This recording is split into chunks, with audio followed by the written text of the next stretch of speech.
जय माता दी दोस्तों। आज मैं जा रही हूँ हवन में। मैं आपको दिखाऊंगी आज मैं कहाँ जा रही हूँ। आप मेरे साथ बने रहिए मेरे ब्लॉग में।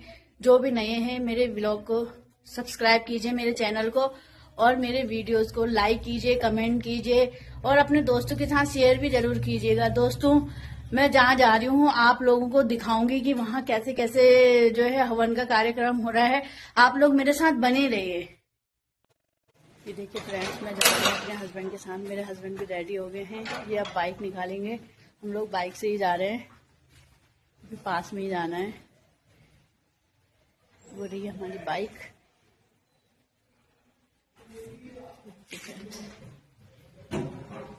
बहुत तेज धूप हो रही है, लग नहीं रहा कि फरवरी का महीना है। कॉलोनी वाले बैठे हुए यहाँ पे।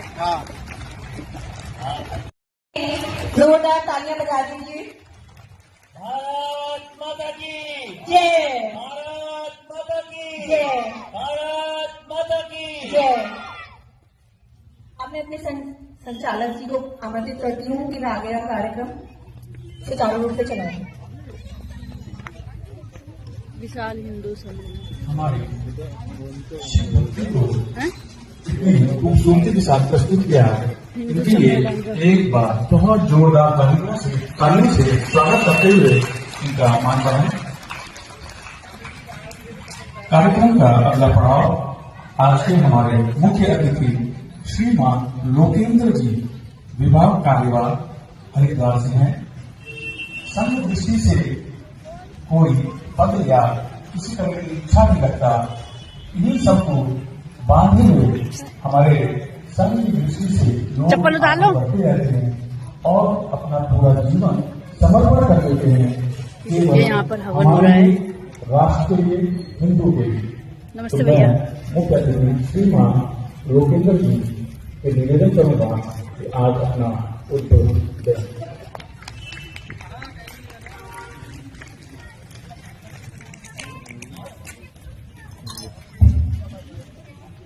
सभी को मेरा प्रणाम। सर्वप्रथम हम श्रीदेव सुमन धरती में है, तो श्रीदेव सुमन जी को याद करते हुए उनका स्मरण करते हैं और सबसे भाव से उनको अपनी श्रद्धांजलि अर्पित करते हैं। ऐसा कहते हैं कि कुछ बात है कि हस्ती मिटती नहीं हमारी। श्रीदेव सुमन जैसे लोग जिस धरती पर होते हैं, स्वाभाविक रूप से उसको चुनौती देना कठिन होता है।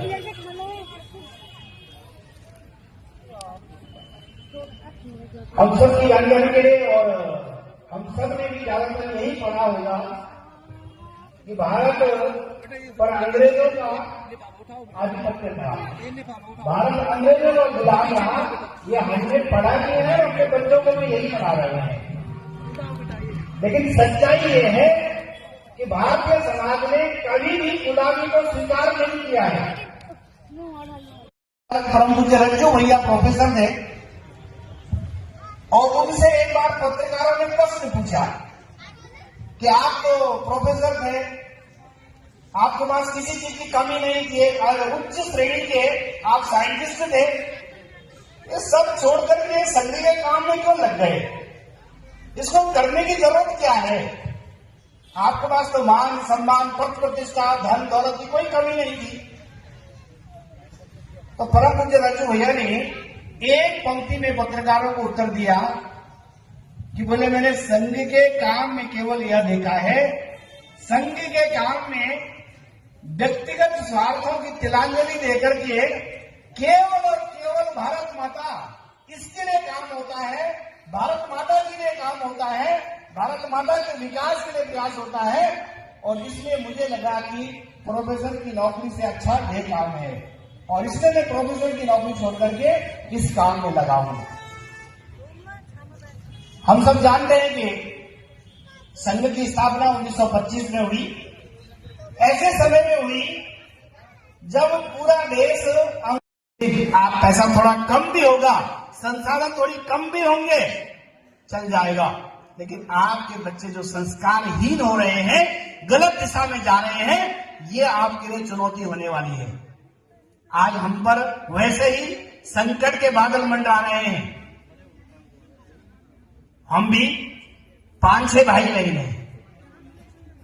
आज तो मुझे लगता है किसी के यहाँ तो पुराने लोग हैं उनको पता होगा 4-5 भाई बहन तो सब है ही, लेकिन आज हम एक पर सीमित हो गए, अधिकतम 2।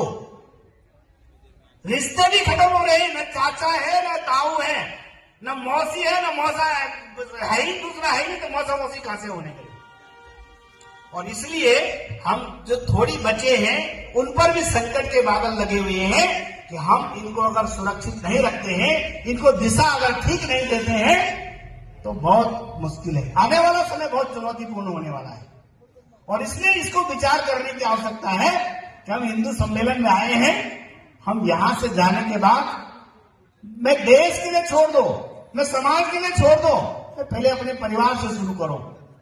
आज अखबार में आप पढ़ते होंगे, खास करके पर्वतीय क्षेत्र में तो मैं जब पढ़ता हूं तो माता पिता, बूढ़े माता पिता गांव में हैं। अभी मैं एक गांव का समाचार पढ़ रहा था कि बूढ़ी मां घर में थी और पता नहीं कब डेथ हो गई होगी। 3-4 दिन बाद जब आस पड़ोस ने देखा कि यार कोई दरवाजा नहीं खुला है, तब झांक के देखा तो माता जी चली गई। अरे हम अपने माता पिता को भी साथ रखने के लिए तैयार नहीं है, क्या देश के लिए सोचेंगे, क्या समाज के लिए सोचेंगे?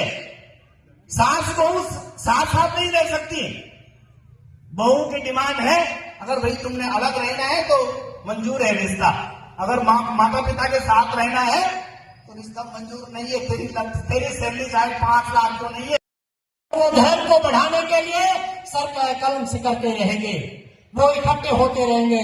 हर गली मोहल्ले चौराहे पे हर दिन मस्जिद बनती जा रही है, लेकिन जो पुराने मंदिर हैं वही मंदिर हैं। और मंदिर में भी बड़ी मुश्किल से 10-20 आदमी जाते हैं, वो भी कभी सप्ताह में, महीने में चले गए तो चले गए, नहीं जाते हैं। स्वदेशी का जो हमारा स्वदेशी आचरण है, जो हमारे गांव में, हमारे मोहल्ले में, हमारे देश में जो हमारे हिंदू भाइयों से जो बनता है, वो सामान अगर हम खरीदेंगे तो वो भी बढ़ेंगे और हम भी बढ़ेंगे और विदेशी जो चीजों पे हम भरोसा नहीं करना पड़ेगा। आज चाइनीज सामान हर गली मोहल्ले में छाया हुआ है। योगी जी ने तो अभी ही वो जो पतंग उड़ाने का है, यानी कोई भी चीज हो सब चाइनीज। हमें बचना होगा, हमें स्वदेशी वस्तु का उपयोग करना होगा, हमें पर्यावरण का संरक्षण करना होगा, नदी को बचाना होगा। हमारी हिंदू जो है, हम तो मूर्त प्रकृति पूजक हैं, हम तो प्रकृति की पूजा करते हैं। हमारे शरीर में वैसे ही 5 तत्व होते हैं, अग्नि, वायु, जल, पृथ्वी, आकाश, और हम अग्नि की भी पूजा करते हैं, हम पर्वत की भी पूजा करते हैं, हम भूमि की भी पूजा करते हैं। भाई और बहनों, हम पत्थर की भी पूजा करते हैं, और जब हम पत्थर की पूजा करते हैं, इंसान की तो बात ही क्या है। हम तो ऐसे हिंदू जो पूरी दुनिया में हम शांति का